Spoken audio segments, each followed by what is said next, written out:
Well, my name is Fred. I'm a chef at the Foodist, and I happen to also be the founder of the Foodist. I trained at a school called Alain Ducasse Formation. Alain Ducasse is a quite famous chef in France. He has lots of Michelin stars, and he was a reconversion training. So he was training for people like me who had had another career, who decided that they wanted to make a living out of cooking. I opened the Foodist because I had the dream of connecting food and culture together. When I travel, I actually want to discover the culture of others through their food. Like I travel, I go to restaurants, I go to places to eat. But then I've also realized that I don't have the subtitles, so I don't have the story. And I want to connect the food with the culture with stories.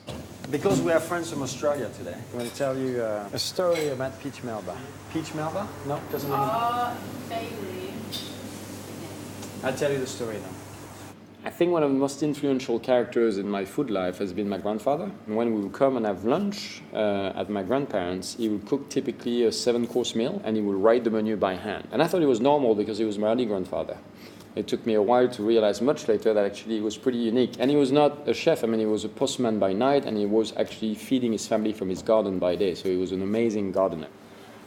There are many cookbooks, but I actually like usually cookbooks written by English writers, I mean English from England. So a lot of them have actually been trained classically in French cooking. So think about Gordon Ramsay, Raymond Blanc, or Heston Blumenthal. They are amazing. So usually I love to share my passion. I love to share the dimension of science into food. So you add fat because of the flavor of the fat, the flavor absorbed by the fat, and the flavor carried physically by the fat, okay? So don't skip the step of adding fat. I love to share the dimension of history into food. Maybe of Nouvelle Cuisine. Nouvelle Cuisine means new cuisine, a new style of cooking emerged in the late 60s, early 70s. I love to share the dimension of culture into food. So all these things come together, and then at the end, hopefully, out of those cooking classes, since we always eat with our clients, so you actually hopefully do something that they find tastes good, which is the ultimate goal of cooking. So all these things make me happy when I give a cooking class.